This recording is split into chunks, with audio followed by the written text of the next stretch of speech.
we're just experimenting with this, and maybe I need to click that button.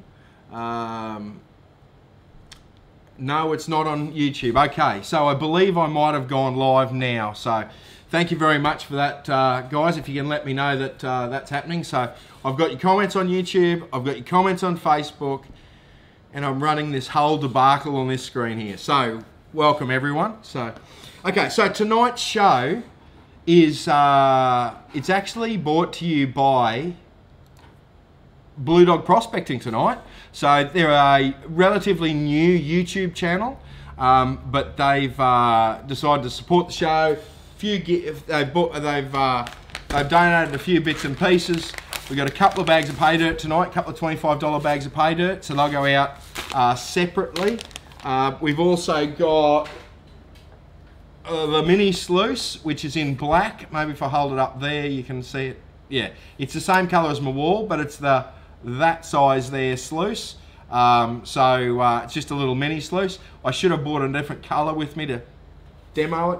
And then of course, the Easy Dig pick, $109 Easy Dig pick, Australian made pick, really, really good quality from CC Picks. It's actually the pick I use, so CC pick. So that's what's happening tonight. So you just need to share the live stream on Facebook. I haven't worked out how YouTube can win yet. We might have a YouTube winner from the comments or something. I haven't even thought of that until right now. So that's what we're on about tonight. So right, so okay, so just a couple of quick announcements here. We, of course, have got just a quick reminder about the Queensland Gold Prospecting, the Southeast Queensland Nugget Hunt. 24th of April it starts. It'll run for 3 or 4 days. Be there or be square. So it will be a cracking event. Now, to kick off with, I realise this is sort of harking back to last week a little. But what we're going to do is, there's been a couple of videos circulating around Facebook in the last sort of 24 hours or so. There's one long video about a comparison between Dream Mat and a number of 3 other mats on YouTube, on Facebook. I shared the long one to our Facebook page, and most of you would have watched that. I've seen it, and but there was a couple of subsequent videos that have come out, and I just want to play you 2 of them. One's 2.5 minutes long, one's 1.5 minutes long, but just to show you the comparison and what's different about Dream Mat. And we sell Dream Mat in the store here. We sell a lot of Dream Mat. So I'll put this video up. It goes for about 2.5 minutes, and I'll be back directly. All right, guys, I'm here at the show. I'm doing some testing, and we're doing another run, and we've seen the same results over and over again. Here we got the gold migration. We got the gold test results coming out the same. I just wanted to speak to these mats and explain what's going on with the fluid dynamics. Here we got the flow like a brick over some pencils flowing out.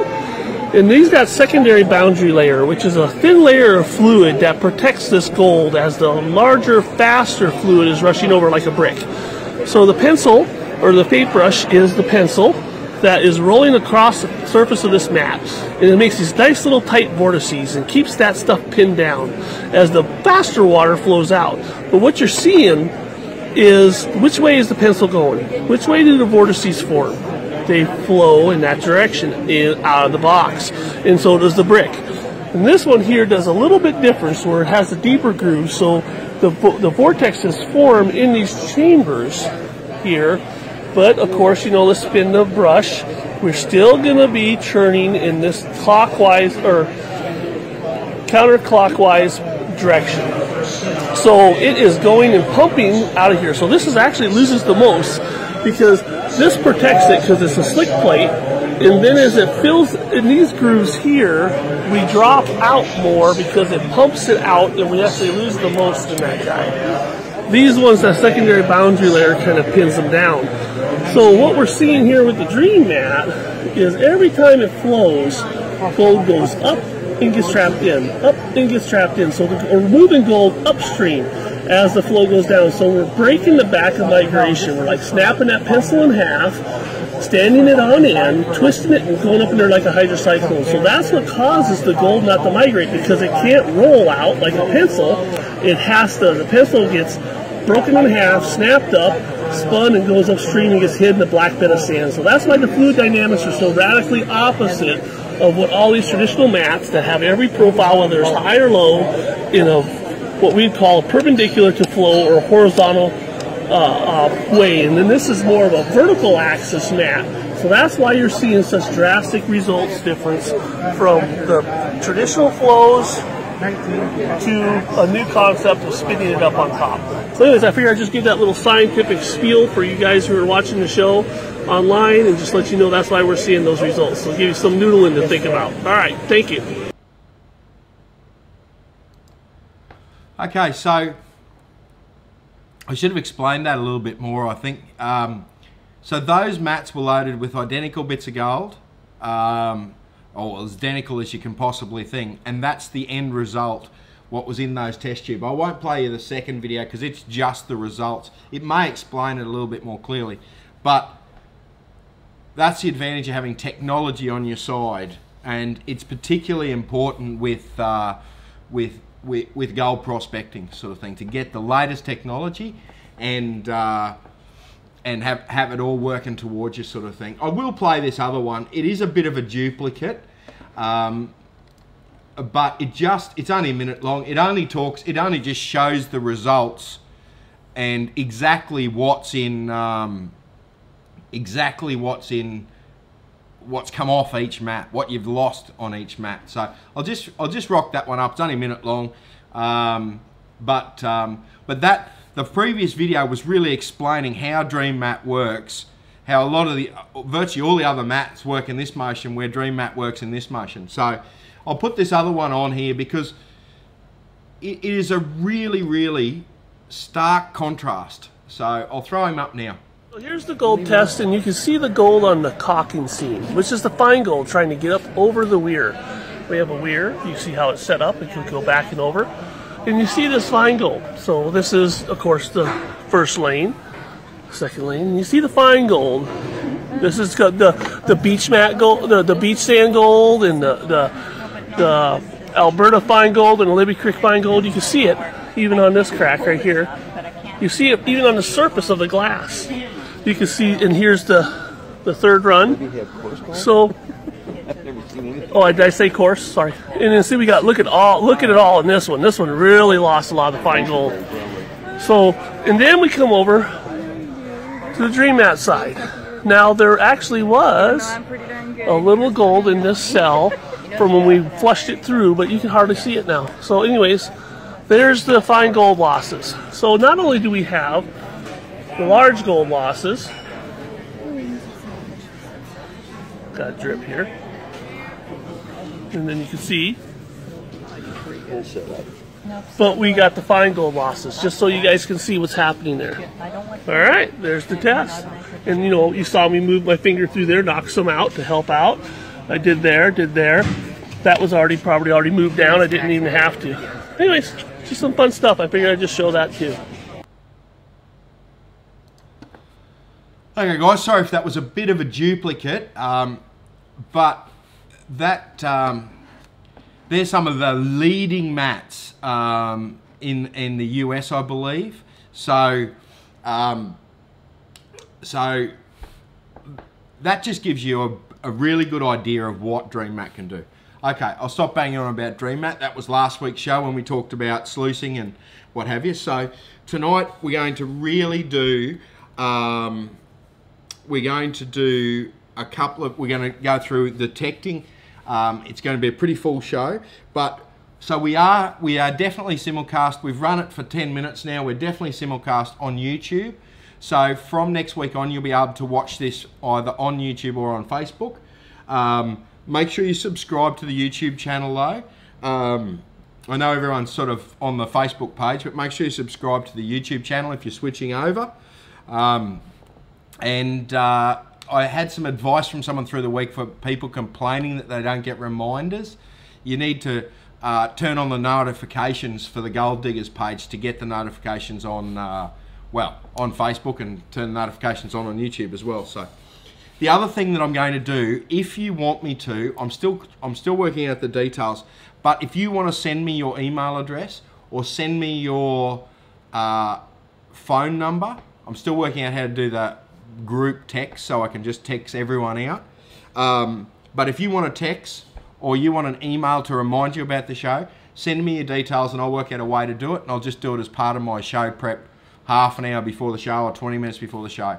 So if that helps anyone, you can send it to the Gold Diggers email address, gd.detectors@mail.com. Yes, so yes, so that's all the working thing. Tony's asked a cracking question, which will kick us off onto the gold thing. So Tony asks, does gold only form in quartz, or will it form in other rocks? Tony, it will form in other rocks. I've seen it certainly form in ironstone. Normally it's very, very close. It'll form very, very close to quartz, but it's normally found in quartz. But you can find it in other igneous rocks. That's for certain. So, but yeah, mostly in quartz. But I have seen it in other stuff. So, okay, so we'll kick off here. And if you've got any questions, just sing out. I'll try and get to them on both sides. Yes. So my first little thing that we'll run through here is if you're going out to buy a machine for gold prospecting, whether it be a PI machine, so a pulse induction machine, or a VLF machine, make sure that you buy a machine for gold that suits gold. So there's no point going in and buying a relic machine that can also do gold. There's also no point going and buying a PI machine that's designed for beach or diving, that sort of thing. Sure, they'll work. For a metal detector, the salt water on the beach and the heavily mineralised ground out in the bush are two opposites. So most detectors are designed to suit one way or the other, okay? Something that's good in the beach is not necessarily the greatest thing out in the gold field. So if you bear that in mind, and if you come in and say, well, 80% of the time I'll be doing gold, sure, 20% of the time you can use it on the beach if that's what you want to do. But just bear that in mind, that gold detectors are normally gold detectors, and beach and relic machines are normally beach and relic machines. And they will work in the opposite area, but they're not designed for exactly that. So just bear that in mind. So the next little thing here we'll talk about is attitude. So I bang on about attitude, and you know, and it goes for relic hunting as well as gold prospecting. I had a recent example of, I won't say who came into the shop and said, it has been such a long time since I found a piece of gold. I am going out to my local gold fields, right, and I'm not leaving there until I find a piece of gold. That determined attitude, that gives you that mindset that you can concentrate, right? Sure enough, next day out, piece of gold. So that was that's the attitude you've got to sort of develop. Right, today's the day, you're going to find a piece of gold. So, and if you do that, yeah. So, right. So, and this show is really about basics. So if you've got some, If you've got some questions, feel free to ask them. I'm not sure whether I'll see all of them, but I will try and get through to all of them. I notice a lot of people have taken advantage of that $20 gift voucher from last week. Thanks very much for doing that, guys.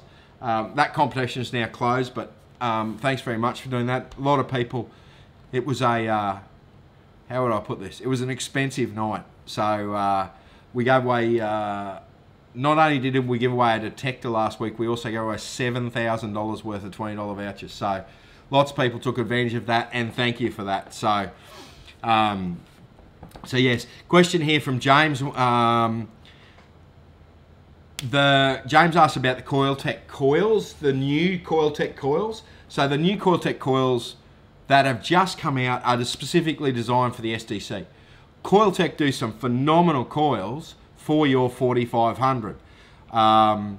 So I haven't looked into the warranty about whether Minelab is going to warranty the machine if you put an SDC. James is sort of saying that Minelab aren't doing warranty if you put the other coil on it. I haven't looked into that. I don't know whether there's any truth in that, but that's certainly something to look at before you go and do that. But if you've got an SDC that's nearing its warranty expiration period, don't even bother with it, sort of thing. So just don't even think about that. So, but the problem, I suppose, the problem with putting a aftermarket coil is that any metal detector manufacturer could just say, oh no, it must be the coil that's caused that problem, therefore it's not warranty. Most companies are pretty good with that. I don't know whether that's true or not. Maybe someone who's asked the question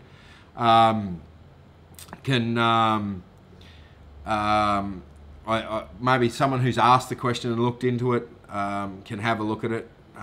So, okay, Bradley's here and Daniel's here and Aaron. Yeah, well, Aaron makes a good point. Just put the original coil back on. So before you send it into warranty, if you've got warranty issues.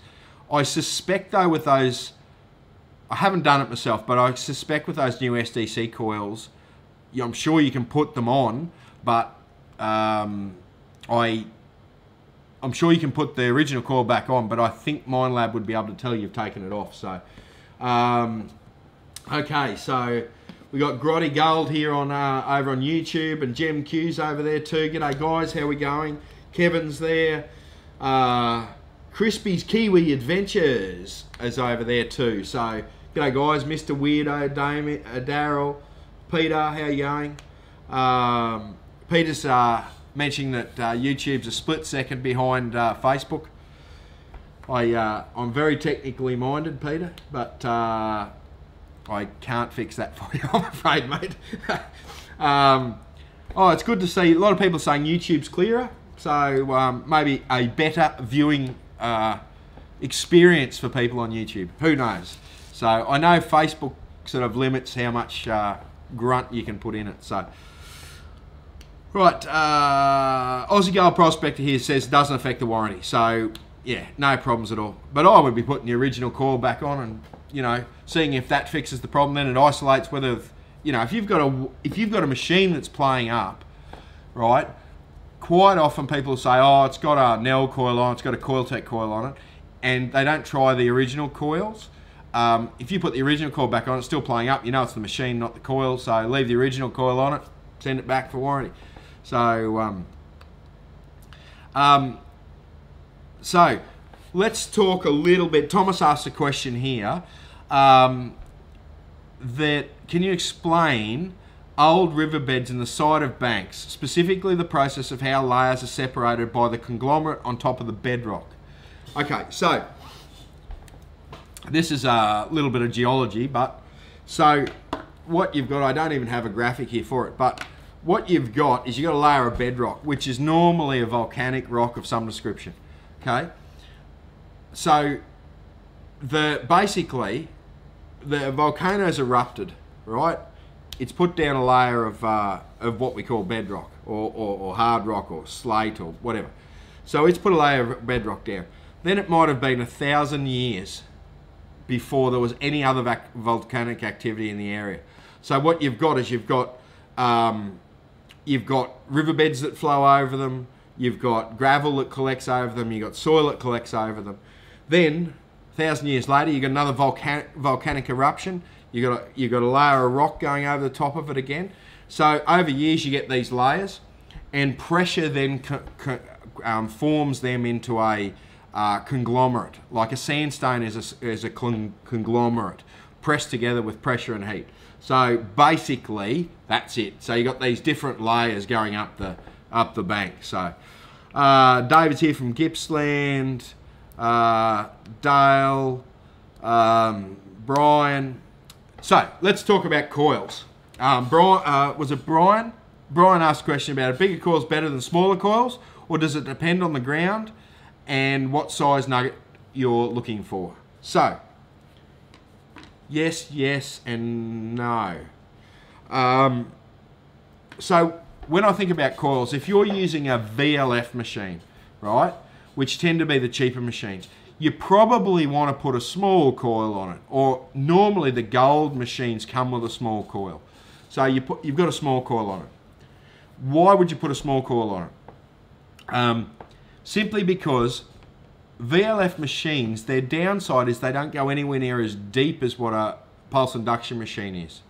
So if you've got a VLF machine, there's no point you going into ground that's very, very deep, because the PI machines will reach that extra depth, and gold normally sits on a bed on the bottom, if you like, whether it be a false bottom, a hard clay layer, or a rock layer.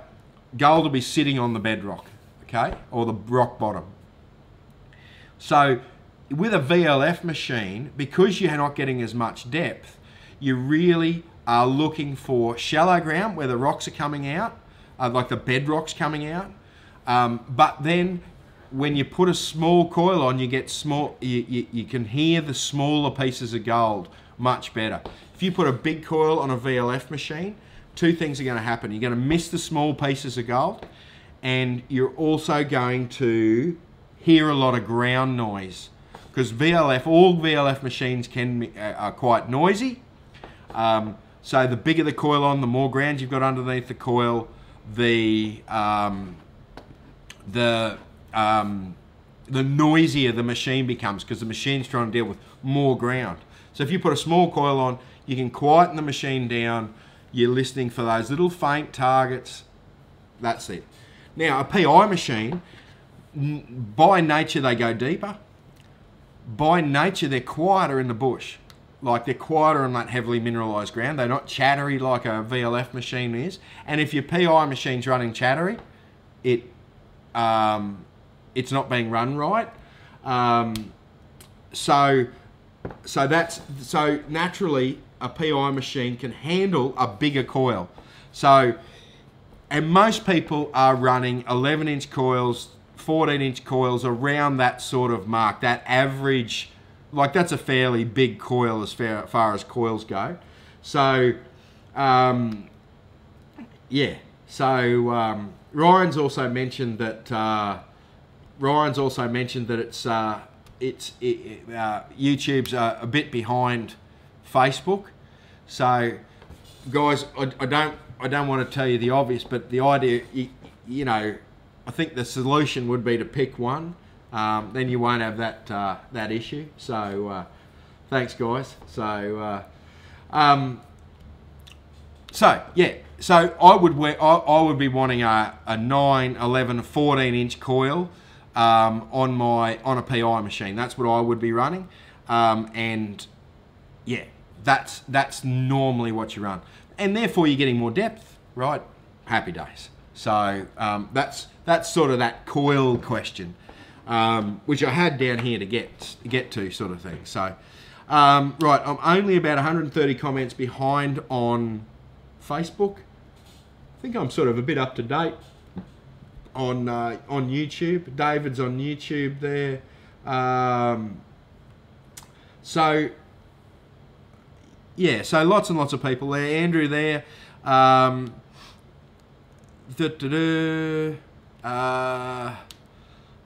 and Trevor makes a good point that I've probably missed. So that for shallow ground, you want a smaller coil, and for deeper ground, bigger. Because a small coil won't go anywhere near as deep, but it'll pick up every tiny little piece. A big coil will go very, very deep, so you're looking for those bigger targets, right? But it'll start to miss the little tiny pieces. Probably the one exception to that is a 7000, although some of these newer coils are getting better and better and better at that. So, right, okay. Mel's here, Tim's here, Sally, Chris asked a question there. There was something about the RX there. Is there a better golf coil for the XP RX than the standard elliptical coil? No, mate, this standard elliptical coil is cracking, is a beautiful, beautiful thing. So stick with that one, mate. Get to use it, get to know how to use it, and listen for those real sharp, duck-like sounds. They're very, very different to the ground noise, which will be more broader. So, right. Okay, so let me just, I'm just skipping. Darren's here. G'day, Darren. Frank's here. G'day, Frank. Cody asked, is a Gold Monster a VLF or a PI? So it's a PI. It's a VLF machine. So the difference between, let me just cover that quickly. The difference between a VLF machine and a PI machine. The VLF machines won't go anywhere near as deep as what a pulse induction machine will go, but they will tell you what the target is or give you an idea of what the target is before you dig it up.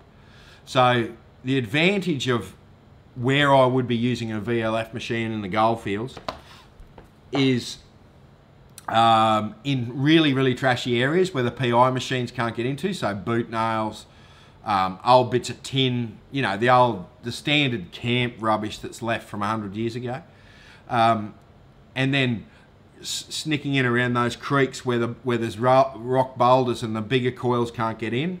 That's probably where I would use a VLF machine. And I have a pulse induction machine and I have a VLF machine. I use both, not equally. I use the PI machine much more, but I will jump out of the car in an area that has a lot of rubbish. And in fact, I've had a lot of success just recently, well, in the last 6 months, hitting some of the old rubbish dumps in the gold fields, the old timers rubbish dumps, because you can't get in there with a PI machine, but you can get in there with a VLF machine and pick through the rubbish. And I have found a couple of little targets there. So that's an aside. The pulse induction machines, the advantage of them is they go very, very deep on very small gold, but the downside is they don't tell you what the target is. So if you take a pulse induction machine down to the beach where there's 6,000 pull tabs and 6 coins you're chasing, it'll drive you insane. So yeah. Right, so how did I get further behind?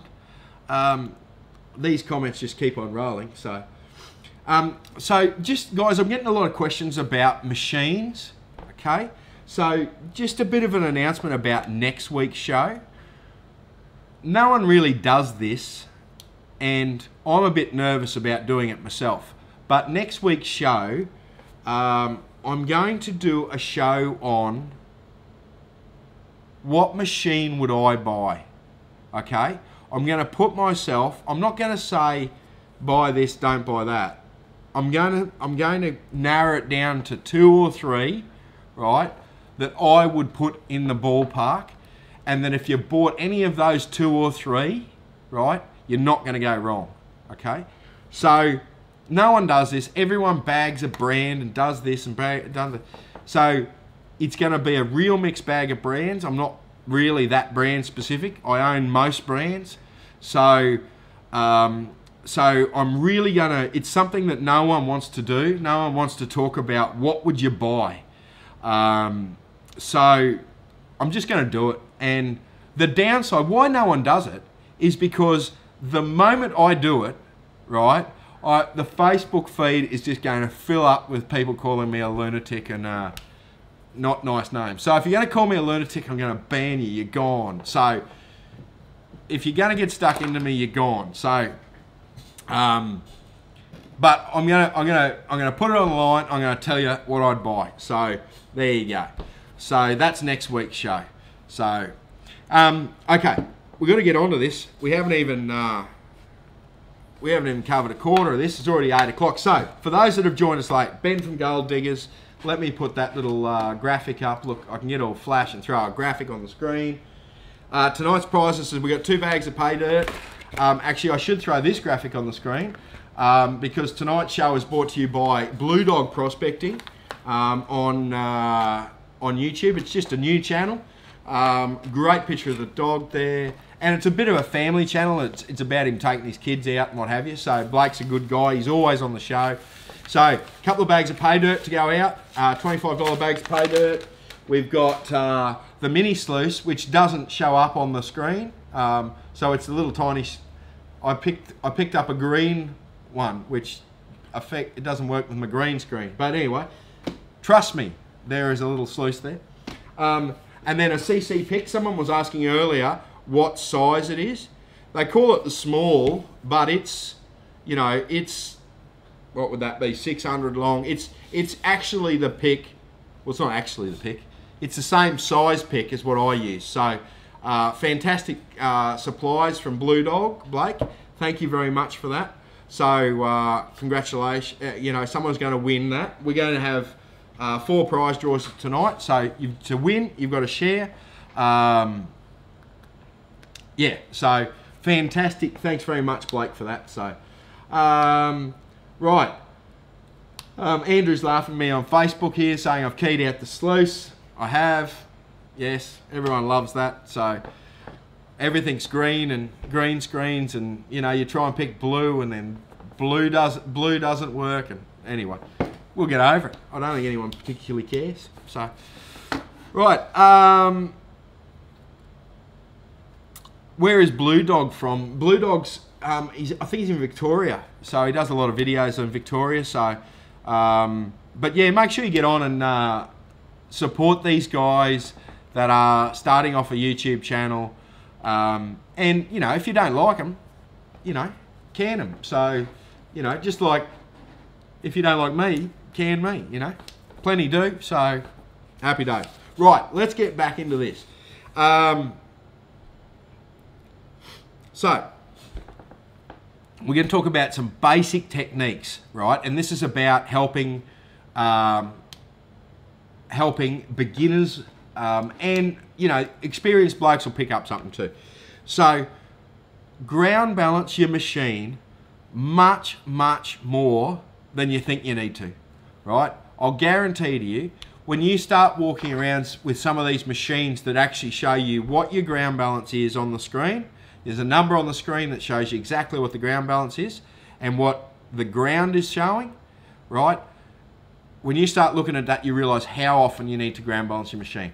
I don't care whether it's PI machine or ground balance your machine. Some people put them out of, slightly out of ground balance, but you know, that's how you run your machine, but you've got to ground balance it already, sort of thing, very, very frequently. When you have, so you need to go low and slow with the coil. And what that means is, and when I'm talking about low and slow, you need to really, really go slow. They talk about 4 or 5 seconds per swing. That's actually very, very slow. If you're doing that, right, and overlapping your swings, so let me just throw a bit of a graphic up here for you. And not all coils are like this, but when these coils, a lot of these coils will come to a point at the end, okay? So when you think about overlapping your swing, you want to be hitting that bit, you want to make sure you get this bit here, okay? If you're only overlapping a little bit of your coil, you're not covering all that at the bottom of the depth, okay? So overlap your swings. And the way I sort of think about it is I'm painting the ground. I want to paint every inch of that ground and make sure you're getting every little tiny bit. So yeah, make sure you're getting every bit. So I'm going to jump around a little bit here, and I'm going to talk a little bit about the research side of things. So we've covered shows on how to research and what to, all that sort of jazz. So you've spent an inordinate amount of time researching an area, finding out all there is to know about it, okay? You get there, right? The first thing you do is you grab the detector out of the car, right? And you charge off into the bush, okay? So when I go to a new area or when I'm prospecting, I do a stack of research, and then I'll leave the detector in the car and I will walk the surrounding areas in this area that I've researched. I will probably pick 3 or 4 spots that I reckon are cracking spots, and I will then go and get the detector. I'll rank them. I'll go, right, that's the best looking spot, that's the second best. I'll go and I will do that area there completely thoroughly. I will make sure I cover every inch, and I just make sure I do that thoroughly. I think I find dramatically more gold. I know I find dramatically more gold doing that, approaching it that way, working on these really hot spots and doing them thoroughly, than I do just walking, okay? I can walk for days and days and days and not find a piece of gold. But if you research an area and go, right, there's geological formation I like here, or there's a colour change in the soil, or the old timers found gold here, and you walk that area and pick the best of those spots and maybe only do a small area but do it thoroughly, I guarantee you'll get more gold. So that was a little bit of a experience thing that I've learnt over time. So yeah. Then this is sort of a little bit of an attitude thing too, but expect when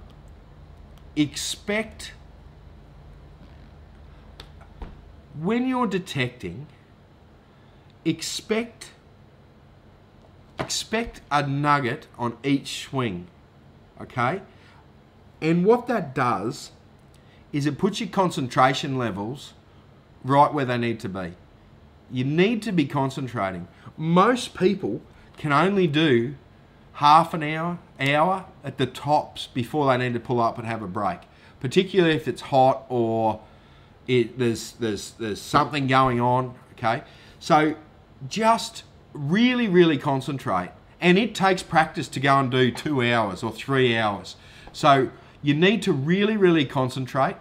You need to get into that mindset that go, right, this is what this swing, I've got to listen for every sound, I've got to concentrate, and it's the concentration that mucks you up. So yes, so and with that you need to dig every target, okay? If you're thinking, oh no, I don't like the sound of that, you're missing gold. Simple as that. And lots of people are talking about lead. If you're digging lead, you're digging the right sounds, okay? And I dig every single target in the goldfields. I have a collection of lead shot and boot tacks, and you cannot tell the difference between lead and gold. You can't. So, yeah. Okay, so for the new guys, okay, we'll talk just quickly about pinpointing a target, so you're not digging a 4-foot round hole, and then how to get that target out of the ground, okay? So what I tend to do is I approach the target, I got the target there, and I listen for where that target hits the middle of the coil, and I picture that line in the soil, right? When I'm beginning, I actually turn the coil on its edge, put a line across the soil, okay? Then I'll go 90 degrees, swing the other way, okay? Do exactly the same thing. X marks the spot. That's the way to think about it. X marks the spot. So, what I then do is I scratch the top off the soil. Double check, is the target still there? Yes, the target's still there. Go, go, go. Dig, dig, dig until the target is no longer in the hole. Then I know that the target is out of the hole in my spoil pile or my tailings pile, if you like. So once it's out, I can then start halving that dirt. So I split that dirt into halves. Right, it's in this half. So I can discard that stuff. I push that back into the hole. After I've made sure there's not another target in the hole, of course. But then I'll halve this, then I'll halve this, then I'll halve that. So until I end up with a small pile of dirt. Then I reach for the nugget scoop. I am actually using 2 plastic cups at the moment. They're hard plastic cups. I meant to show you what they look like. But I use 2 plastic cups. They sit inside each other. I scoop it up, make sure I've got it in the cup. But you can do it with 2 nugget scoops. But I always use 2. Tip half into one scoop, half into the other. Wave it across the coil. Right, it's in that one. I'll throw that lot out. Halve it again. Where is it? Halve it again. So, yes. So that's the way to recover it, and to recover it quickly, sort of thing. So, yeah. Right. Okay, so let me just catch up here. Yes. Aussie Alchemist over on YouTube here. He does 4-hour stints. Now, people, you have to build up to that. So, yes. Adrian's talking about a 5,000. Is it a good machine? We're going to cover that a bit next week, but yes, the GPX range of machines are great machines. Right, and then on Facebook here,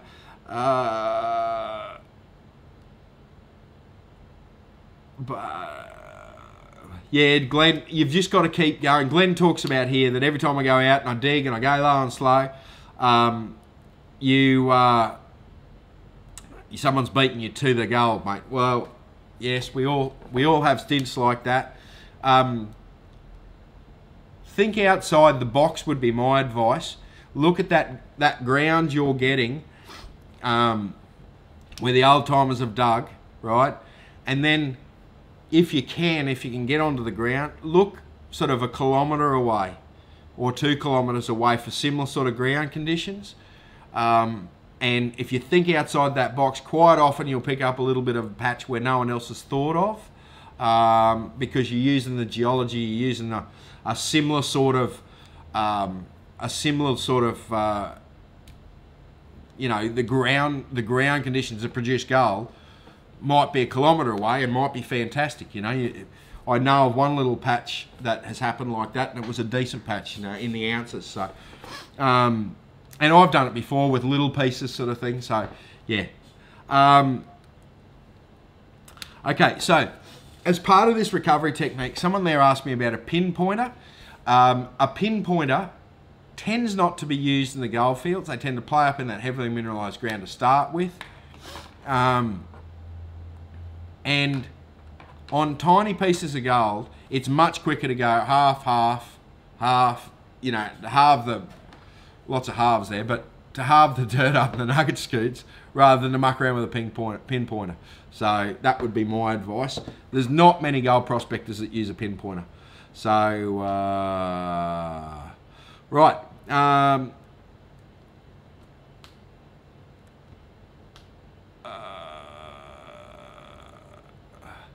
Yes, so Matthew here, I'll just read Matthew's comment. It's a good comment here.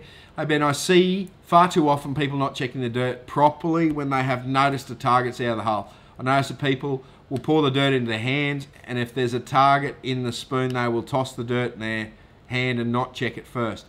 It's a great way to miss gold if there was more than one target in the hole. And it's dead right. So what I'm doing is I use these 2 nugget scoops or 2 cups. I like the cups more because I can shake the cups and put the gold in the bottom before I wave it over way over the scoop, but depending what I've got in my bag at the time, I'll use scoops or cups. But yeah, always check. If you've got a target in this one, don't instantly throw that one out. You need to check that one too. Right, nothing in that, get rid of it. That's the best way to do it. Because you can have more than one nugget in a hole. You can have more than 10 nuggets in a hole. So make sure that you're checking that stuff pretty thoroughly. So, right, good question, a good comment, Matt. Okay. Right, we're a bit far behind. I'm going to cover machines next week, guys. So I'm sort of ignoring a few of those questions. So make sure you're on next week's show if you're looking for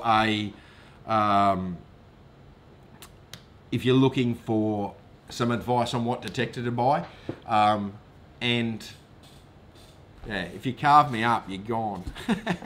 It's just my opinion. So yeah, that's the danger. That's the reason no one does it, because they're frightened of Facebook. So I am a little too, to be honest with you. But anyway, okay. So just a bit of an overview of likely areas. So this is for new guys as well, sort of thing. So old dry blowing heaps are often quite good, because particularly large dry blowing heaps, because if it's a large dry blowing heap, you know there was gold there, otherwise they wouldn't have dug that much ground. And a dry blower doesn't get all the gold. It misses a fair portion of the gold. So dry blower heaps are cracking things. Any of the old diggings, particularly the collars around the old diggings, so they would bucket out of the hole, and then they would, and then quite often the bloke at the top would slop a bit of dirt over the side, and that's where you'll pick up some decent little nuggets. If you've got an area where a machine's been over it, so even if it's someone prospected and did a push, quite often if you go nice and slow over those areas, particularly a number of weeks after it's been pushed, you will pick up little pieces. There is a theory that,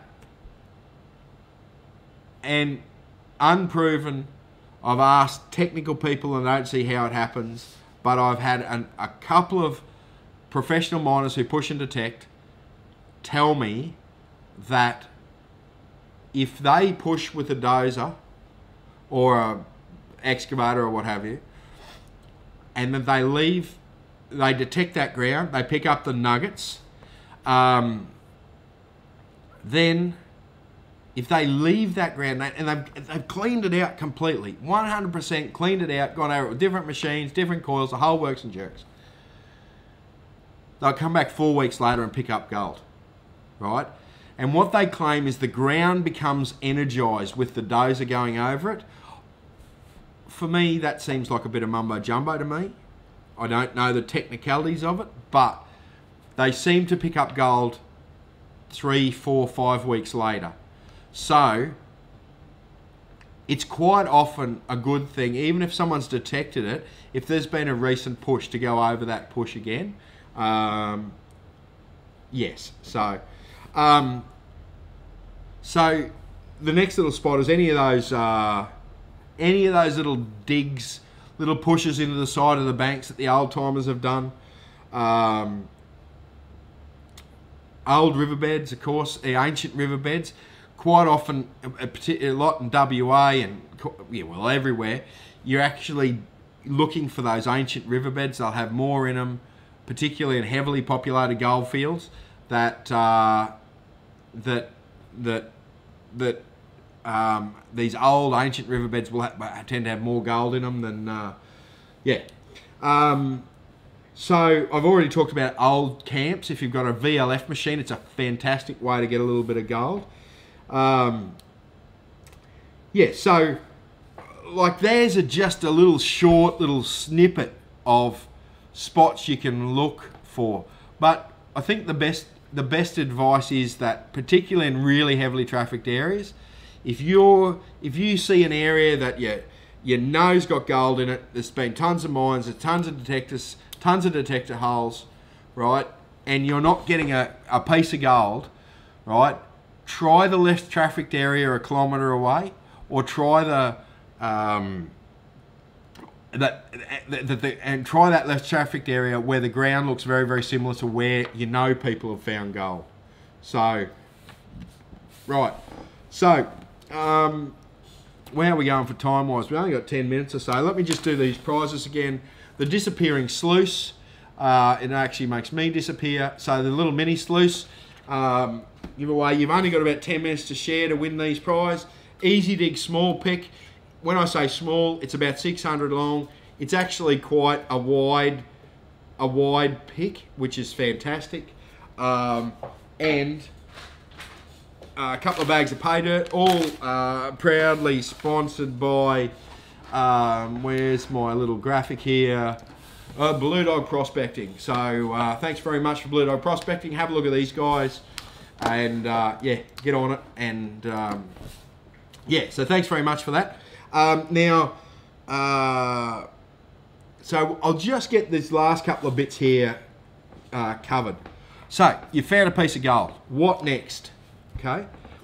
So the first thing is, and I pick a lot of stuff up from some of my guests, but Guy from GemQ, I think GemQ's here somewhere, but Guy mentioned this to me, and it was how someone actually, or someone trains him, is that why was that piece of gold there?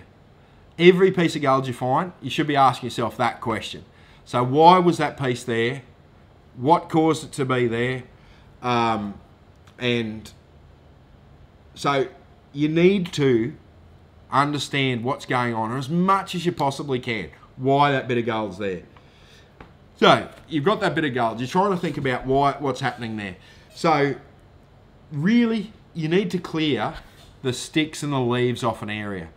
Even if it's a red hot area, and that I think is going to be a red hot area, I will certainly get rid of the bulk of the material above that, so I can get my coil. Sometimes my coil's this high off the ground, three inches off the ground.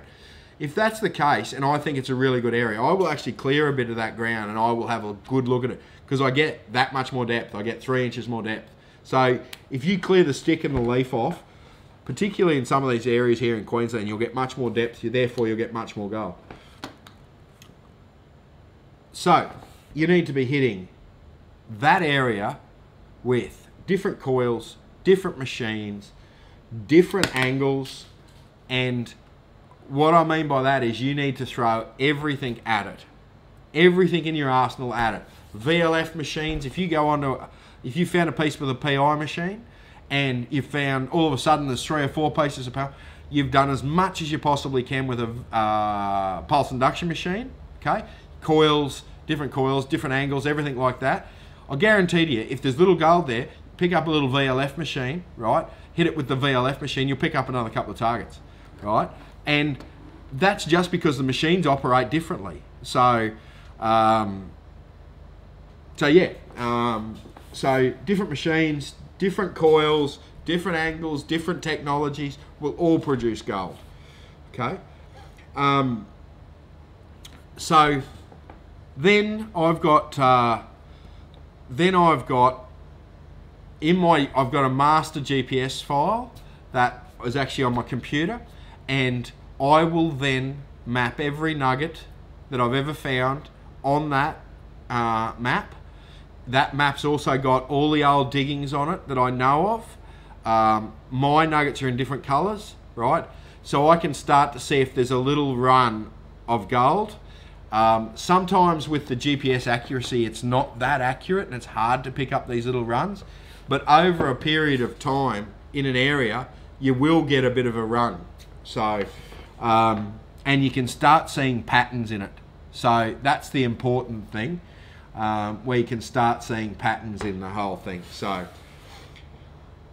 and the last thing I want to cover, this actually time-wise, I'm excelling today. It must be the extra pressure of YouTube. But if you're digging lead, you're doing well, right? You have to persist at it. You will not go out and buy a machine and learn a machine and find a piece of gold in the first day or week, right? Most people don't.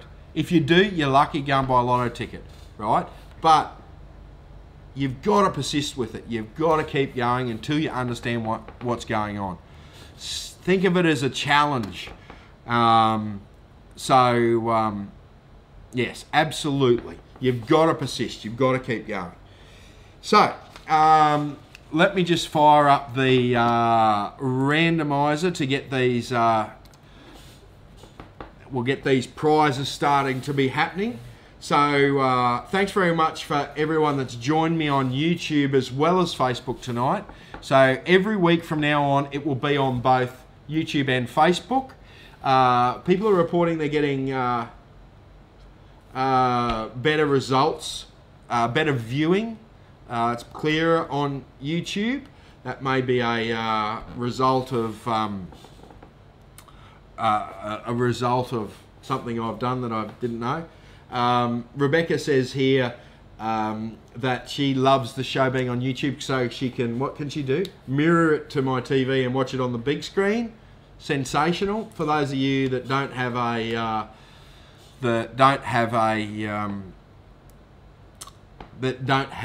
TV that's got Facebook on it or something. So don't ask me the technical questions.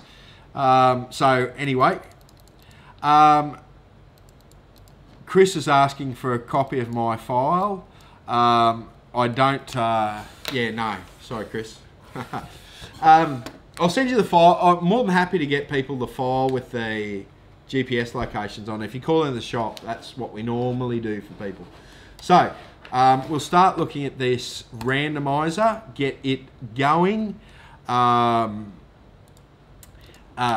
So, guys, so next week's show, and I'm like, I am really, I'm nervous about doing this show because I don't want to upset people, and I might. So, you know. So, but we will go through and I will tell you what I would buy for, I'll tell you what I would buy. And it's going to be, I'm not going to be brand specific, you know, I don't tend to do a bit of brand, I don't do the brand thing, I don't bag one brand. I bag machines at times, and I rave about, well, I actually don't try and bag anything, but some machines are crap. So, yeah, so we will do that next week. So, just getting this randomizer fired up here. It doesn't seem to want to work for me tonight. So I don't know why, but here it goes. Right. Okay, so we've still got, oh no, we've gone over time, so that's fine. I'll just go back here and have a look at the comments here. So we'll just refresh that, there we go. Okay guys, I do, actually Kyle makes a great point, I do bag the Chinese brands. The Chinese, that Chinese rubbish, so many people have got burnt by that Chinese rubbish. Don't buy that Chinese rubbish. There's my first tip for next week. Righto, so let's get on to it. First prize is the pocket sluice, the disappearing pocket sluice. It's in a lovely shade of green, exactly the same colour as my green screen, so it's green. So it goes out to MJ, I don't know where MJ is. MJ, he works at a nursery. But anyway, I'll get hold of you, MJ, straight after the show. Then we might do a bag of pay dirt. So it's a $25 bag of pay dirt. And it goes out to Lindsay from, Lindsay might have won, I don't know, that seems familiar to me. See, the randomizer just picks randomly. It doesn't account for previous winners, but I think Lindsay might have won 4 weeks ago. I've got a sneaking suspicion about that, Lindsay. So, Lindsay, congratulations, you got a bag of pay dirt. Paul is the next one. It's spat out. He's from Toowoomba by the look of it. So, nice job, Paul. And the big prize, the pick, the pick, let me just run it here. The pick is goes to Lachlan Pearson. Lachlan, I don't know where you're from, but I could be in contact with you straight after the show, but you've won a pick. And all of those prizes tonight were from Blue Dog Prospecting. So congratulations, good on Blue Dog Prospecting. Congratulations to the winners, guys.